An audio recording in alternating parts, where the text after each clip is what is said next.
Assalamualaikum warahmatullahi wabarakatuh. Berjumpa kembali di channel Perawat Online. Nah, pada kesempatan kali ini kita akan membahas mengenai kisi-kisi soal SKB keperawatan terbaru ya, sesuai aturan yang sudah dikeluarkan oleh Menpan RB. Nah, di video kali ini kita akan lebih spesifik membahas mengenai formasi perawat terampil atau untuk yang D3 keperawatan. Oke, sebelum kita membahas mengenai kisi-kisi soal SKB, bagi teman-teman yang baru menemukan channel ini, jangan lupa klik subscribe dan aktifkan loncengnya supaya teman-teman selalu update video terbaru dari channel Perawat Online. Baik, langsung saja kita mulai untuk pembahasan video pada kesempatan kali ini. Kisi-kisi materi SKB keperawatan ya sesuai dari aturan yang sudah dikeluarkan oleh Menpan RB tanggal 4 November 2024 kemarin terkait tentang materi pokok soal seleksi kompetensi bidang dengan CAT untuk seleksi pengadaan CPNS tahun anggaran 2024. Oke. Nah, di poin ke-376 ini ya yang berkaitan dengan perawat terampil. Perawat terampil jadi dibagi dua, ada kemampuan umum dan kemampuan khusus ya. Untuk kemampuan dua hanya ada 2 poin saja, yaitu ada praktek keperawatan berdasarkan etik, legal, dan peka budaya. Kemudian yang kedua adalah area praktek keperawatan profesional.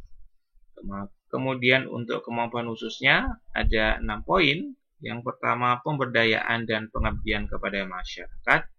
Kemudian asuhan keperawatan medikal bedah. Kemudian yang ketiga ada asuhan keperawatan maternitas.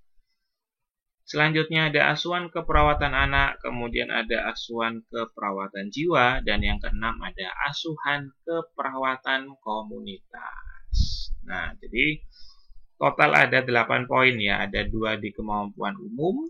Dan kemudian ada 6 poin di kemampuan khusus. Nah, jadi ini nanti teman-teman yang mengambil formasi perawat terampil yang harus dipelajari dalam mempersiapkan ujian SKB di tahun 2024 ini. Oke, kita bahas satu persatu dari kemampuan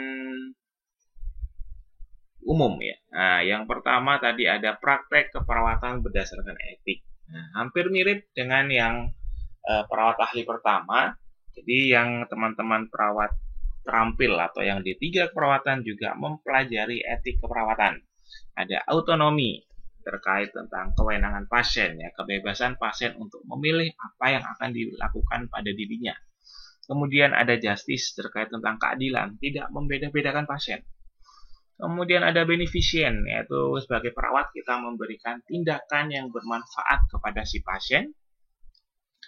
Kemudian ada non-malefisient, bagaimana kita sebagai perawat jangan sampai melakukan hal-hal yang dapat merugikan pasien atau yang menyebabkan kerugian pada pasien, baik itu dalam bentuk fisik maupun psikis. Kemudian selanjutnya ada veracity, yaitu berkaitan dengan kejujuran. Kemudian ada confidentiality, yaitu privasi klien, bagaimana si klien harus kita jaga juga privasinya.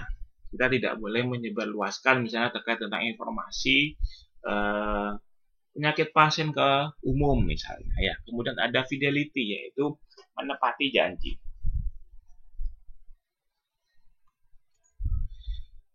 Selanjutnya praktek keperawatan berdasarkan legal. Yang pertama adalah hak-hak pasien, bagaimana kita harus bisa memenuhi kebutuhan hak pasien ya. Jangan sampai hak pasien itu malah kita langgar ya. Kemudian tanggung jawab profesional atau kewajiban kita. Yang ketiga kerahasiaan dan privasi pasien. Yang keempat ada informed consent. Nah, ini penting ya, segala tindakan yang kita lakukan kepada pasien harus ada informed consent-nya, karena itu adalah sebagai bukti kalau si pasien menyetujui. Nah, jadi nanti kalau ada apa-apa di belakang kita punya pegangan kalau si pasien ini sudah menyetujui dengan apa buktinya, yaitu adanya tanda tangan di informed consent. Yang kelima tanggung gugat. Yang keenam ada prinsip non-malefisient dalam hukum. Nah, hati-hati jangan sampai membuat tindakan yang merugikan pasien karena nanti kita bisa dituntut di sana. 7 regulasi dan standar praktek keperawatan. Ini ya terkait tentang bagaimana kita harus punya izin ibaratnya SIM-nya perawat. Apa SIM-nya perawat? Yaitu ada STR, kemudian ada SIPP. Nah, ini penting. Selanjutnya kewajiban pelaporan, kemudian mandatory reporting, kemudian prinsip etik profesi dan hukum, dan yang ke-10 adalah kepatuhan terkait tentang SOP ya, standard operating procedure.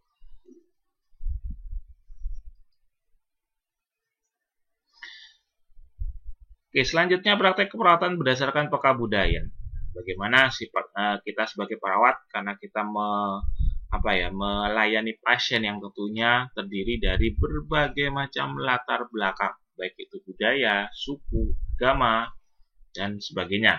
Bagaimana kita harus mampu memahami keberagaman budaya pasien.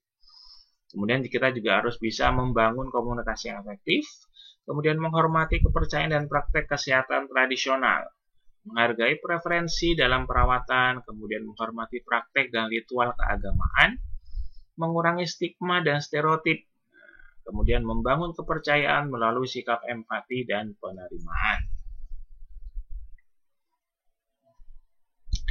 Poin kedua yaitu adalah berkaitan dengan area praktek keperawatan profesional. Ya, jadi apa saja area praktek keperawatan? Ya tentunya kita sudah tidak asing lagi ya, ada keperawatan medikal bedah, ada KMB, ada gadar, ada anak, ada maternitas, ya, ada komunitas keluarga, kemudian gerontik, ada keperawatan jiwa, onkologi yang berkaitan dengan kanker, ya, kemudian paliatif ya berkaitan dengan bagaimana kita sebagai perawat memberikan asuhan keperawatan kepada pasien-pasien dengan kondisi yang terminal, itu masuk di keperawatan paliatif. Selanjutnya yaitu kompetensi khusus untuk yang formasi perawat terampil.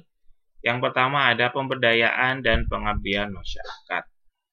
Nah, ini kaitannya di komunitas ya. Jadi hampir ada hubungannya atau ada kaitannya dengan keperawatan di komunitas. Kemudian asuhan keperawatan medikal bedah ya, kemudian ada maternitas, kemudian ada anak dan jiwa. Ini nanti yang wajib kita pelajari yang berkaitan dengan kisi-kisi materi untuk D3 keperawatan. Nah, bagi teman-teman mungkin yang sedang mempersiapkan SKB 2024 ya, mungkin bisa mencuri start. Kita belajar lebih awal. Di sini ada pembelajaran yang diadakan oleh Sekta Institute. Silakan teman-teman bisa registrasi mumpung masih ada kuotanya. Linknya ada di deskripsi video ini. Langsung saja klik link yang ada di deskripsi video ini. Ya, jadi pembelajarannya simple via WhatsApp. Nanti di sana disediakan ada video pembelajaran juga, ada tryout online, ada pembahasan dan sebagainya. Dilengkapi juga e-book eksklusif yang berisi materi-materi keperawatan yang tentunya terbaru ya, sesuai dengan aturan Permenpan ini yang 2024. Mumpung masih ada kuota teman-teman, silakan bisa langsung segera registrasi saja.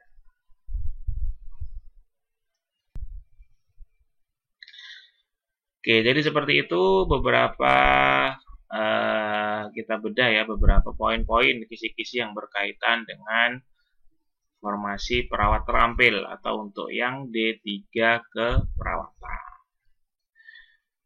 Baik, terima kasih. Kita sudah sampai di penghujung materi di video pembahasan kali ini. Tetap semangat teman-teman jadi ASN. Semua bisa jadi ASN. Ya, maksimalkan ikhtiar, ambil kesempatan, ambil peluang yang ada. Nah, terima kasih, saya akhiri. Wassalamualaikum warahmatullahi wabarakatuh.